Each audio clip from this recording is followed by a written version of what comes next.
অবস্থায় বার কাউন্সিলের ইলেকশন হোক আর যাই হোক, আমাদের ফ্র্যাটার্নিটির মধ্যেই এটা হবে। কাজেই আমাদের এখানে কোনো বৈরিতার কোনো সুযোগ নাই, সবটাই হবে বন্ধুত্বমূলক পরিবেশের মধ্যে এবং যথেষ্ট সৌহার্দ্যতার সঙ্গেই হবে।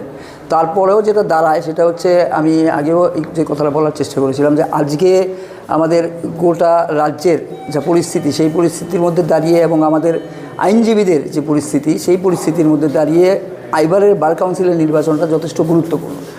আমাদের এবারের বার কাউন্সিলের নির্বাচনের যেটা সবথেকে গুরুত্বপূর্ণ বিষয়, সেটা হচ্ছে বার কাউন্সিলের যে ভূমিকা থাকা উচিত লিগ্যাল ফ্র্যাটার্নিটির প্রশ্নে বা জুডিশিয়ারির সঙ্গে একটা লিয়াজও মেনটেন করার প্রশ্নে, সেই বিষয়টা যথেষ্ট একটা দুর্বলতার জায়গা ইদানিংকালে আমরা দেখছি। তাই জন্যই এবারের বার কাউন্সিলের নির্বাচনটাতে আমি অংশগ্রহণ করতে বাধ্য হয়েছি রীতিমতো, কারণ আমি দীর্ঘদিন এই সমস্ত কাজকর্ম থেকে দূরেই রেখেছিলাম নিজেকে। কিন্তু আমার যেটা মনে হয়েছে যে এবারে এই বার কাউন্সিল নির্বাচনটা থেকে অংশগ্রহণ করাটা একজন আইনজীবী হিসেবে আমার একটা গুরুত্বপূর্ণ দায়িত্ব, এবং লিগ্যাল ফ্র্যাটার্নিটির জন্য কিছু যদি করার সুযোগ থাকে, সেই সুযোগটা নেওয়ার জন্যই আমি আমার এই বার কাউন্সিলের নির্বাচনে অংশগ্রহণ করার সিদ্ধান্ত নিয়েছি।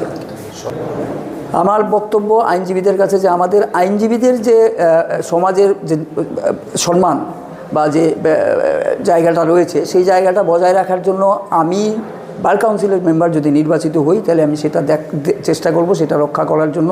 এবং পাশাপাশি সমস্ত আইনজীবীদের কাছে আমি এটাও অনুরোধ করব যে আমরা যাতে একটা ঐক্যবদ্ধ ইউনিট, একটা ইউনিট, রাজনৈতিক মত আদর্শ অনেকের অনেক রকম থাকতেই পারে, কিন্তু আইনজীবী হিসেবে যখন এই প্রশ্ন আসবে, সেই প্রশ্নটার ক্ষেত্রে আমরা যাতে সবসময় এক জায়গায় থাকি এবং যারা যথার্থভাবে এই বার কাউন্সিলের গরিমা রক্ষা করতে পারবেন, তাদেরকেই গোটা আইনজীবী ফ্র্যাটার্নিটি, গোটা রাজ্যের আইনজীবীরা এই বার কাউন্সিলের নির্বাচনে যেহেতু অংশগ্রহণ করছেন, ভোট দেওয়ার অধিকারী হয়েছেন, তারা যাতে ওই জিনিসটাও মাথায় রাখেন বা নির্বাচন করার ক্ষেত্রে বার কাউন্সিলের গরিমা রক্ষা করবে যারা বা করতে পারে যারা সেটা সক্ষম, তাদের প্রতি তাদের যে ভোটদানের যে বিষয়, সেই বিষয়টাকে গুরুত্ব আরোপ করে।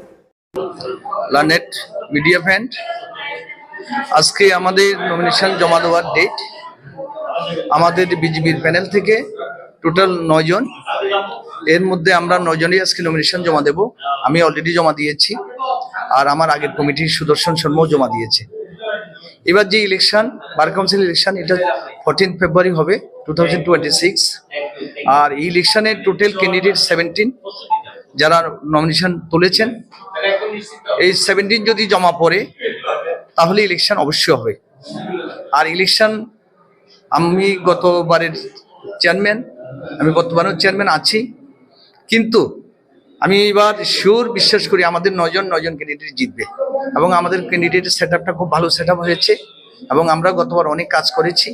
কাজের নিরিখে আমরা এবার ভোট পাবো। এবং এনরোলমেন্ট যেটা অ্যাডভোকেট, আমাদের বার কাউন্সিলের যেটা মেইন ডিউটি এনরোলমেন্ট দেওয়া, এটা আমাদের উইদাউট লস অফ টাইম। কোনো স্টুডেন্ট যারা ল পাস করেছে এসে যে ঘুরতে হবে, কোনো কারণে দেরি হবে, কারোকে পার্সু করতে হবে, এরকম কোনো কিছু হয়নি। আমরা যত তাড়াতাড়ি সম্ভব আমরা তাদেরকে এনরোলমেন্ট দিয়েছি, যারা নিউকমার তাদেরকে, এবং তারা এখন প্র্যাকটিস করছে। অনেকে এনরোলমেন্ট পেয়ে আবার বারে আমাদের ভোটার লিস্টে নাম উঠেছে, কেউ ভোট দেবে, কেউ প্র্যাকটিস করছে। এটাই আমার খুশি যে আমি 1000-এর উপরে আমার পিরিয়ডে আমি এনরোলমেন্ট দিয়েছি, তারা অ্যাডভোকেট হয়েছে। সুতরাং আমি ভেরি মাচ হোপফুল যে আমাদের যে প্যানেল, আমরা প্রচুর ভোট পাবো, এবং ভোট পেয়ে আমরা সাকসেসফুলি আবার আমাদের ত্রিপুরা বার কাউন্সিল আমরা গঠন করবো।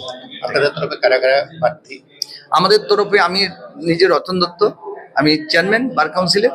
এছাড়া আমাদের আগের কমিটির মধ্যে আছেন সুদর্শন শর্মা, দীপঙ্কর শর্মা, আর নতুন এসেছে দিলীপ দেবনাথ এপিপি, মধুমিতা চৌধুরী, নেপাল মজুমদার, দেবালয় ভট্টাচার্য, আর সুনির্মল দেব সে কৈলাসর থেকে, আর প্রিয়াঙ্কা মজুমদার সাবরুম থেকে।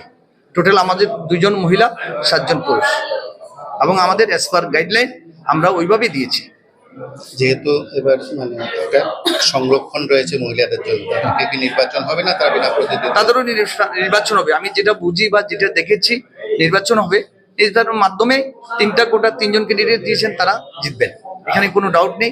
যেহেতু 3 জনই ক্যান্ডিডেট, আমাদের রিজার্ভেশন আছে 3টা মহিলার জন্য, 3 জনই জিতবেন এবং 3 জনই আমাদের কমিটিতে আসবে।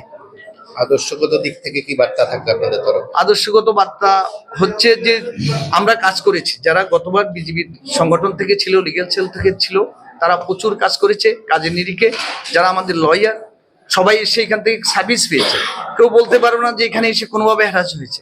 সুতরাং কাজের নিরিখে আমাদের সংগঠন চলে এবং আমাদের যে ত্রিপুরা বার কাউন্সিল ওই আমাদের কাজের নিরিখে আমাদেরকে ভোট দেবে এবং আমরা আবার বার কাউন্সিল গঠন করবো। Thank you. না, আমি এখন আমি one of the youngest candidate.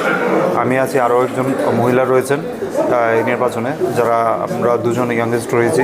তো এখানে আমরা চাই যে এখন নতুনভাবে বার কাউন্সিলে আমরা যদি জয়ী হই, যে আমাদের যে লার্নেড অ্যাডভোকেটস যারা রয়েছে তাদের স্বার্থে, তাদের ডিগনিটি রক্ষার ক্ষেত্রে যে আমরা ডিসিপ্লিন হয়ে সবাই আমরা ভোটের পরে জয়ী হলে, জয়লাভ করলে যাতে বারের সব ডিসিপ্লিন গাইডলাইন মেনে, প্রোটোকল মেনে সব কিছু করা হয় এবং উকিলদের সর্বোচ্চ তাদের ডিগনিটি, লার্নার অ্যাডভোকেটসদের ডিগনিটি রক্ষার